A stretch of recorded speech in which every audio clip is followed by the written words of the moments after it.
576. É lícita a cobrança do imposto de circulação de mercadorias sobre produtos importados sob o regime da alíquota zero. 575. A mercadoria importada de país signatário do GATT ou membro da ALAUC estende-se a isenção do imposto de circulação de mercadorias concedida a similar nacional. 574. Sem lei estadual que estabeleça, é ilegítima a cobrança do imposto de circulação de mercadorias sobre o fornecimento de alimentação e bebidas em restaurante ou estabelecimento similar. 573. Não constitui fato gerador do imposto de circulação de mercadorias a saída física de máquinas, utensílios e implementos a título de comodato. 572. No cálculo do imposto de circulação de mercadorias devido na saída de mercadorias para o exterior, não se incluem fretes pagos a terceiros, seguros e despesas de embarque. 571.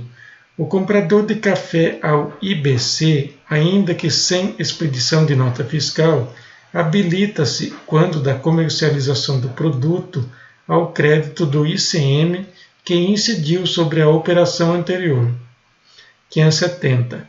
O imposto de circulação de mercadorias não incide sobre a importação de bens de capital. 569. É inconstitucional a discriminação de alíquotas do imposto de circulação de mercadorias nas operações interestaduais em razão de o destinatário ser ou não contribuinte. 568. A identificação criminal não constitui constrangimento ilegal, ainda que o indiciado já tenha sido identificado civilmente.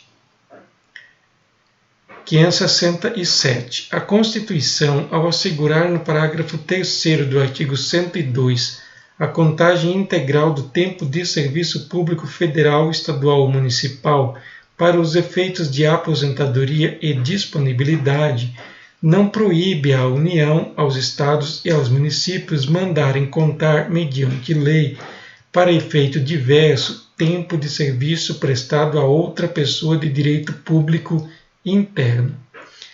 566.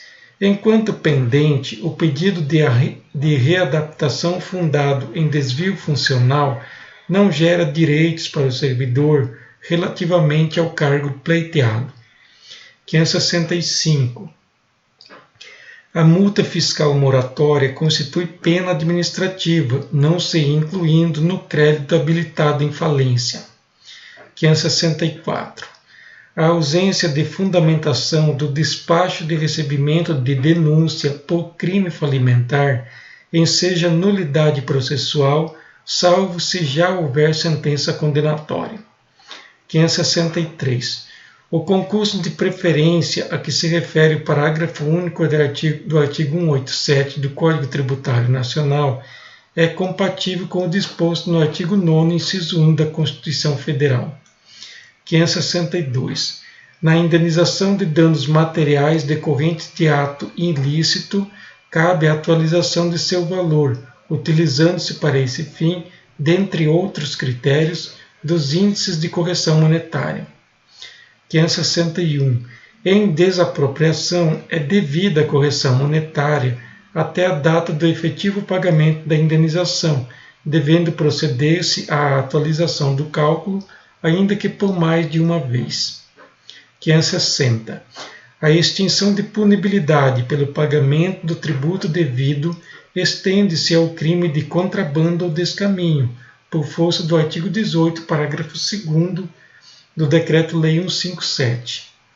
559. O Decreto-Lei 730 revogou a exigência de homologação pelo Ministro da Fazenda das resoluções do Conselho de Política Aduaneira. 558. É constitucional o artigo 27 do Decreto-Lei 898.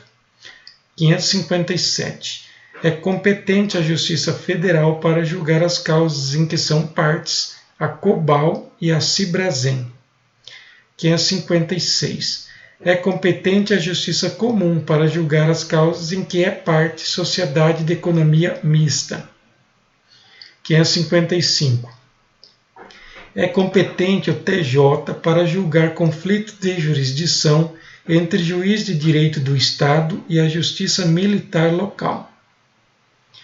554. O pagamento de cheque emitido sem provisão de fundos após o recebimento da denúncia não obsta ao prosseguimento da ação penal. 553.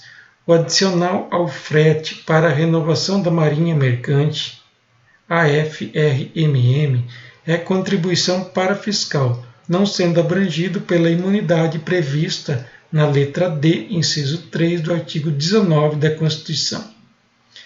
552.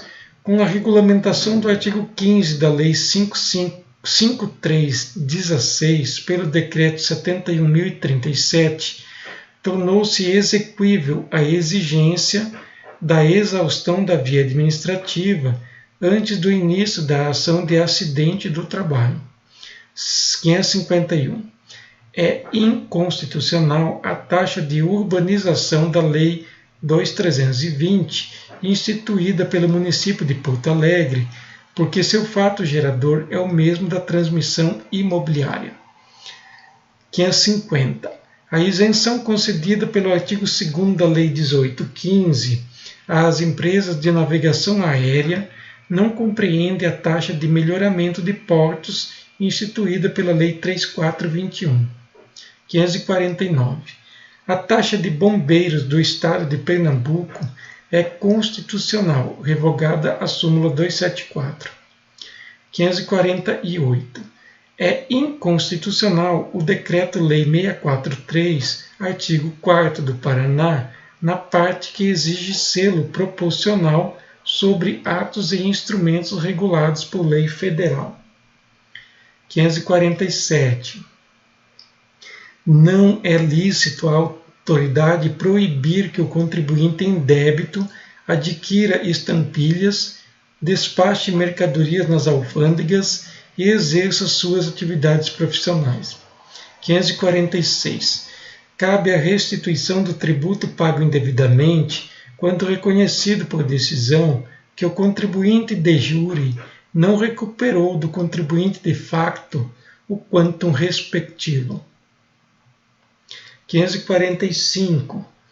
Preços de serviços públicos e taxas não se confundem, porque as taxas, diferentemente daqueles dos preços, são compulsórias e têm sua cobrança condicionada à prévia autorização orçamentária em relação à lei que as instituiu.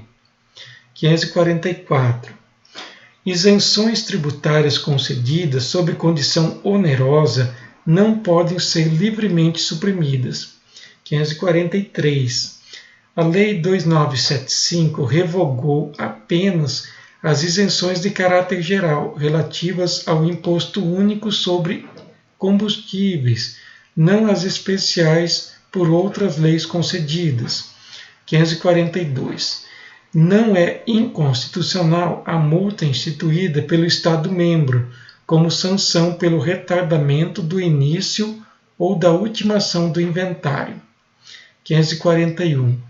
O imposto sobre vendas e consignações não incide sobre a venda ocasional de veículos e equipamentos usados, que não se insere na atividade profissional do vendedor e não é realizada com o fim de lucro, sem caráter, pois, de comercialidade. 540.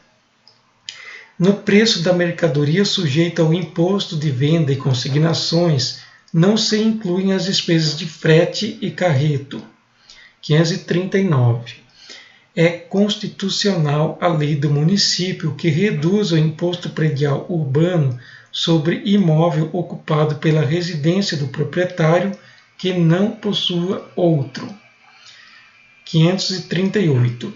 A avaliação judicial para o efeito do cálculo das benfeitorias dedutíveis do imposto sobre o lucro imobiliário independe do limite a que se refere a Lei 3.470, artigo 8º, parágrafo único.